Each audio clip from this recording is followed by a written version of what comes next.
Salam sejahtera bagi Bapak Ibu yang dikasihi Tuhan Yesus Kristus. Hari ini kita akan mendengarkan firman Tuhan, renungan bagi kita. Tapi sebelumnya marilah kita bernyanyi.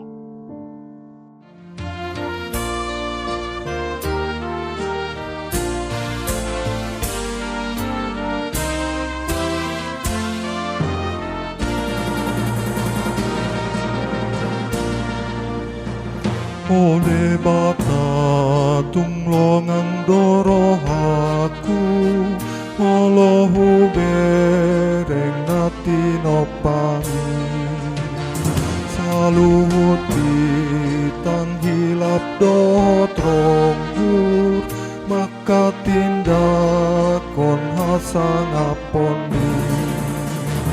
Marende Tuhan mamujiho, Ode Bapa sangat doho.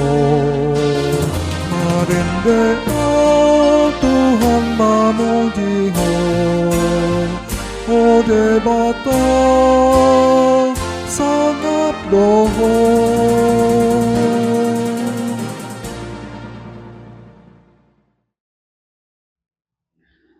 Kasih dan damai sejahtera dari Allah Bapa dan dari anaknya Tuhan Yesus Kristus menyertai engkau. Firman Tuhan bagi kita hari ini dari surat Rasul Paulus kepada Timotius, surat yang kedua, pasal 1 ayat 7 berkata, "Sebab Allah memberikan kepada kita bukan roh ketakutan, melainkan roh yang membangkitkan kekuatan, kasih, dan ketertiban." Di bawah penganiayaan berat dari Kaisar Nero terhadap orang-orang percaya, ditambah lagi bapa rohaninya yang selama ini mengasuh dan membimbingnya sudah dipenjara dan akan dijatuhi hukuman mati, munculnya guru-guru palsu, tekanan budaya dan kondisi kota Efesus yang ia layani merupakan pusat penyembahan berhala.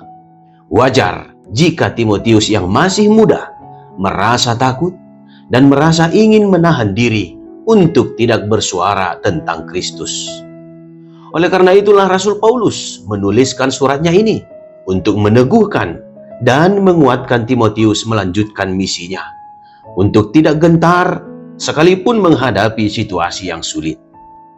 Rasul Paulus berkata, "Sebab Allah memberikan kepada kita bukan roh ketakutan, melainkan roh yang membangkitkan kekuatan, kasih, dan ketertiban." Ini bukan kalimat motivasi yang sesaat, melainkan pesan penguatan yang hidup, bahkan hingga saat ini. Rasul Paulus ingin Timotius memahami bahwa jika ia takut menghadapi ajaran sesat, takut terhadap tekanan penguasa, takut karena terlalu muda, atau bahkan mundur dari pelayanan, itu bukan karya Roh Kudus, karena ketakutan bukan berasal dari Allah. Demikian juga kita menginang saudara yang dikasihi Tuhan. Jika kita takut bersaksi, takut berbeda dengan orang lain, takut mempertahankan iman, takut melayani karena merasa tidak mampu, ingat, itu bukan dari Tuhan. Karena Tuhan memberikan roh kekuatan, yaitu roh yang memampukan setiap orang menang dalam menghadapi kesulitan. Roh yang membuat kita berani bersaksi, karena banyak orang percaya, sekalipun dia tahu kebenaran, tetapi takut mengatakannya. Selanjutnya Tuhan juga mengaruniakan roh kasih, karena keberanian tanpa kasih akan dapat melukai. Sebaliknya, keberanian yang dibarengi kasih akan dapat mengampuni, walau di tengah penderitaan. Dan Allah juga memberikan roh ketertiban, atau roh penguasaan diri. Istilah ini menunjuk pada pikiran yang sehat dan terkendali. Di tengah penganiayaan, orang mudah sekali bertindak ekstrim, entah menjadi terlalu takut atau terlalu nekat.